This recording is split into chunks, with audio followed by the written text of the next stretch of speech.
Okay, after the storm, in spite of what has happened to us, I would like to thank the Lord for sparing us ang buhay. Mas sinadamage kita, mas maraming na-approve tayo ng mga case. Ito na tayong casualty and that's more than enough because life is a gift from God. Ngayon, nagpapasalamat ako sa lahat na tumutulong sa akin para maayos ulit natin ang ating syudad.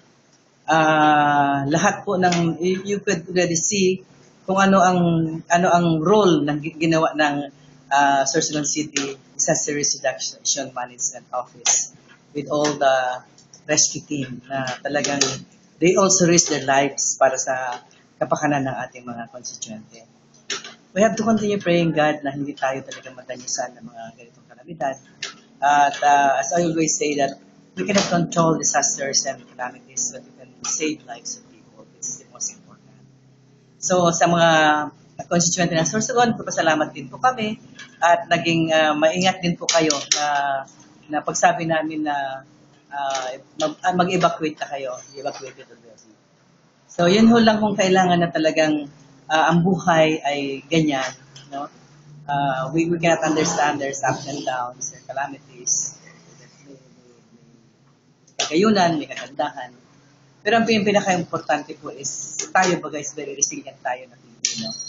And after disasters, makikita mo pa rin ang pagsamahan ng ating mga ano.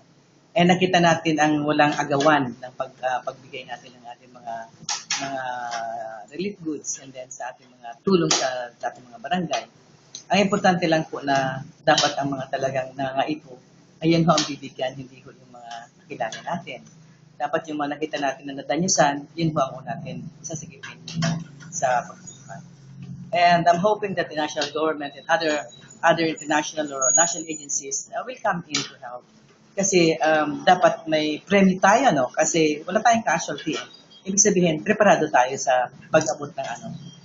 Ngayon, ang ipagdadasal naman natin ngayon ay, ang sabi nila si Henry, sumusunod si Glenda.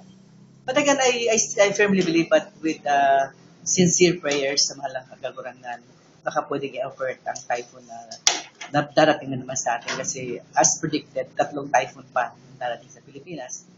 And hopefully, we pray to God that may spare ang Sorsogon sa ganitong klase ng kalamidad kasi we're trying our best to improve the quality of life of people. Pero kung isang devastations lang and it would all go down to the ground, may start naman kita. And never-ending po na paghinguha na napakayat ang buhay natin. And it's only God who could orchestrate everything in our life. So we just have to trust Him. Sabi nila, let go and let God. Accept what it is there. And then we'll try our best to give what is due to the people of Sorsogon.